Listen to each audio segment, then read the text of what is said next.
sobrang bait ko. Nagra-rap ba siya? Nag-rap ka ba? Oo, nagra-rap. Di po, pero I can beatbox and she can rap.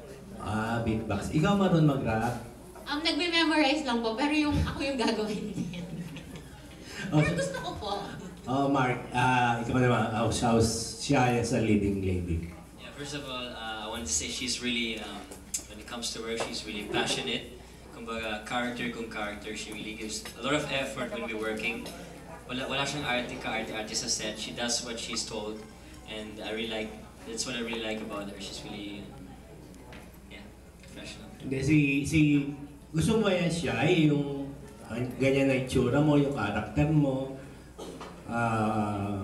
Hindi ka ba nahihirapan dyan? Ano lang yung part na saan ka nahihirapan dyan? Yung part ng bull na mahirap is yung prosthetics na bibig. Measures. Tapos yun, tapos minsan natatanggal siya, so yun lang. Pero okay naman. Happy, gusto ko nga yung mga ganitong look eh.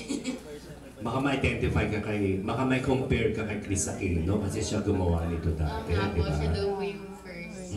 How would you feel about it? Na ma-compare po.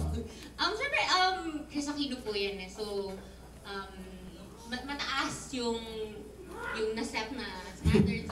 May mga nagre-react, ano eh? Sige. Sige, hayaan mo lang sila shy. Hindi sila shy eh. Siyempre po, sana magawa ko na maayos din. Kasi siya po yung first Tasha. So, yun, sana po magawa ko siya ng maayos. And magustuhan po ng mga tao. May alam ka ba tungkol dyan sa Tasha Pantasya? Alam ko lang. Yung nobela, alam mo yun? Alam ko po siya, pero hindi ko po napanood.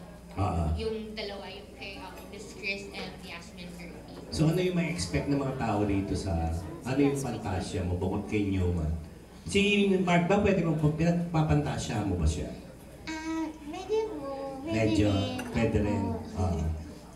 What can we expect from this? May expect nyo po na talagang mapapasaya niyo yung araw niyo pag tuwing kasama niyo si Tasha. Talagang good vibes yung dala namin. And parang yung story kasi parang may powers ka rin.